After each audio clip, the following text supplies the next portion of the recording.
Olá pessoal, sejam todos bem-vindos ao nosso primeiro vídeo deste sábado. E nosso tema principal é uma possível nova tentativa de tirar o Trump da corrida pela Casa Branca.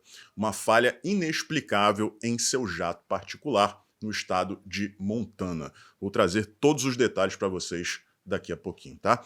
Antes disso, outras matérias. Presidente do COI, Comitê Olímpico Internacional, diz que não há sistema científico sólido para identificar homens ou mulheres. Caro presidente do COI, não precisa assim de tecnologia espacial para descobrir se alguém é homem ou se é mulher, né? O tato já funciona bastante. Ah, mas espera aí, não é bem assim, hoje em dia tem cirurgia. Eu acredito, nunca vi pessoalmente, né? Nem em foto como fica lá a situação, mas acredito que com algumas décadas de experiência eu seria capaz de diferenciar. Tem também o teste, né, para saber se é XX, se é XY e tal. Então, não faltam maneiras, né, eficientes e sólidas, sim, de definir se a pessoa é homem ou se é mulher. Quer arrumar outra desculpa? Seja mais criativo, tá? Da próxima vez. A boxeadora da Argélia foi medalha de ouro, né? Venceu. Chamo de boxeadora, não tem problema nenhum, é uma questão social. Agora, daí a competir entre mulheres é uma outra história e eu acho que a questão deveria ter sido tratada com um pouquinho mais de responsabilidade, como foi, por exemplo, o caso da Federação Internacional de Boxe. Tá? E paro por aqui.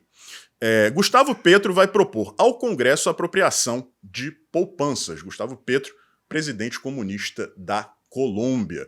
Eu já vi esse filme antes, aqui no Brasil. Quem não se lembra, né? Fernando Collor, Zélia Cardoso. Não deu muito certo, foi o início da derrocada final do governo Collor.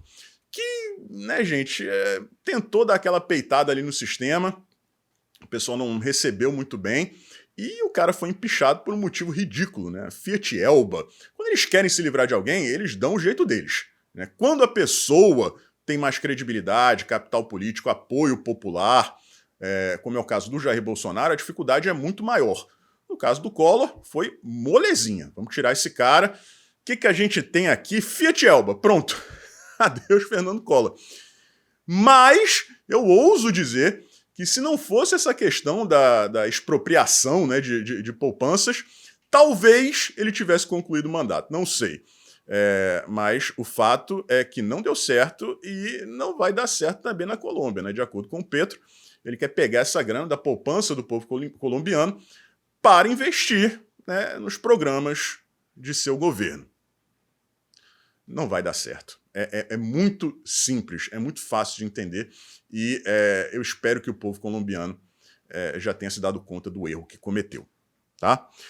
Boulos muda de posição e nega defender legalização de entorpecentes. Teve muita polêmica no debate de São Paulo. Eu prefiro não comentar muito o que aconteceu por lá. Primeiro, porque eu não sou eleitor de São Paulo, né?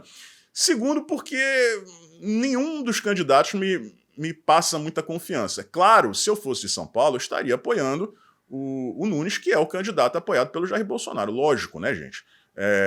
Não acredito nem um pouco no Pablo Marçal, Guilherme Boulos, Tabata Amaral, então nem se fala. Mas o debate foi um show de horrores, né? O Marçal vestiu o personagem realmente e insinuou, né, que o Guilherme Boulos faz uso do pozinho que passarinho não cheira. Esses relatos a respeito do Guilherme Boulos, pessoal, não são novidade, né? Muita gente já fala, especula sobre isso aí há muito tempo, desde lá de trás, né? Isso, inclusive, fomentou o debate sobre exame toxicológico no Congresso Nacional, em todas as instâncias do poder público. Eu acho que isso deveria acontecer, pelo menos bimestralmente, para saber se a pessoa está usando alguma substância ilícita. Se tiver, tem que ser limada, né? Suspensão, depois, se houver reincidência, tem que ser afastado de vez, né? E se recusar a fazer o exame também, afastamento imediato, tá? Não tem como eu dizer aqui para vocês que o Boulos usa ou não usa. Isso aí não tem como falar para vocês, né? Não sei se o Marçal tem alguma prova. Eu não tenho, então não ouso dizer. A gente conversa aqui sobre as especulações apenas. Mas esse papo de que ele é contra a legalização é papo de candidato em ano de eleição. Porque ele é a favor, sempre foi, e assim que ele apertar o botãozinho com o número dele, o resultado das eleições for divulgado, ele volta a ser a favor.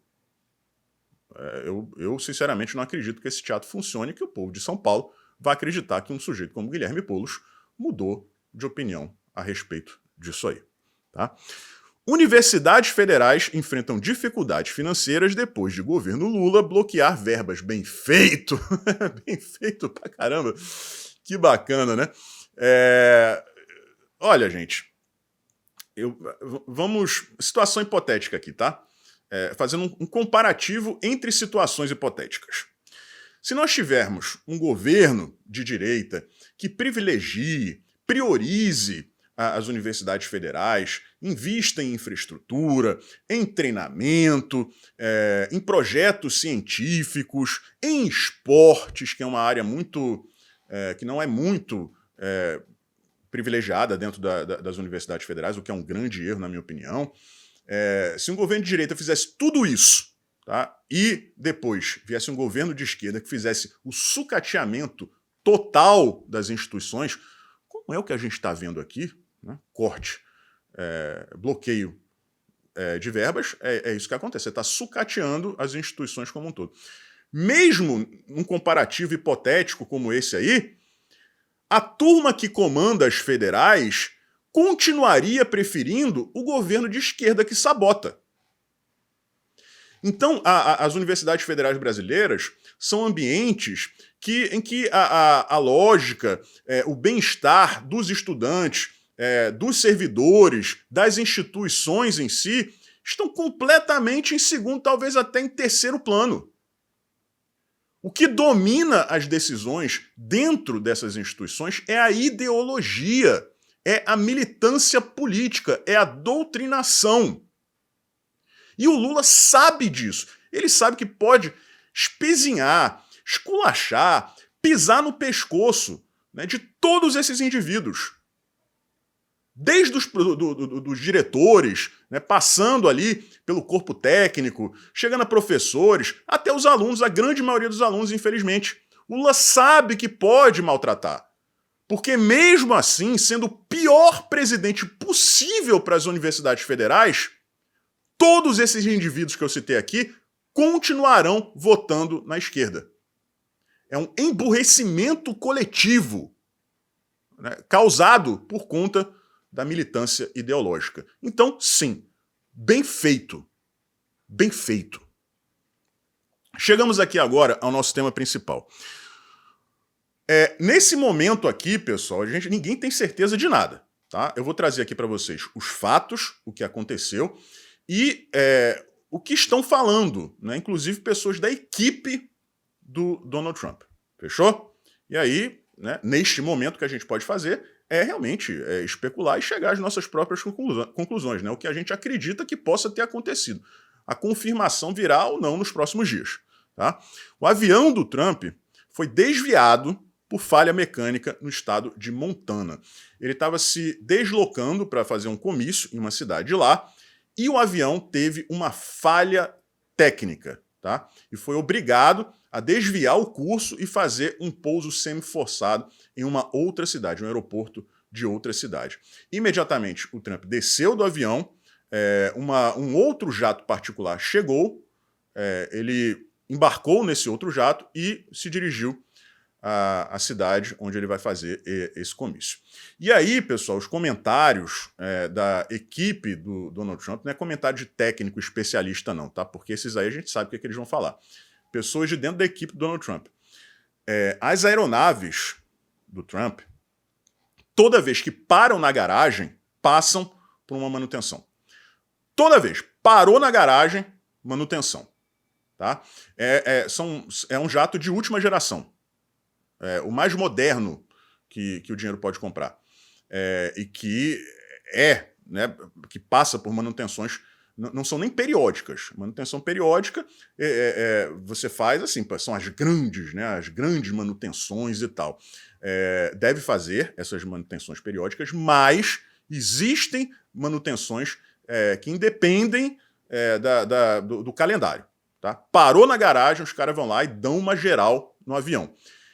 Não existia nada de errado, não existia nenhuma peça que tivesse apresentado defeito, alguém tivesse feito uma gambiarra, nenhuma peça que tivesse sido trocada recentemente por apresentar algum tipo de desgaste, e eles estavam se referindo especificamente à área, né, do avião que deu esse defeito, que eles não divulgaram ainda.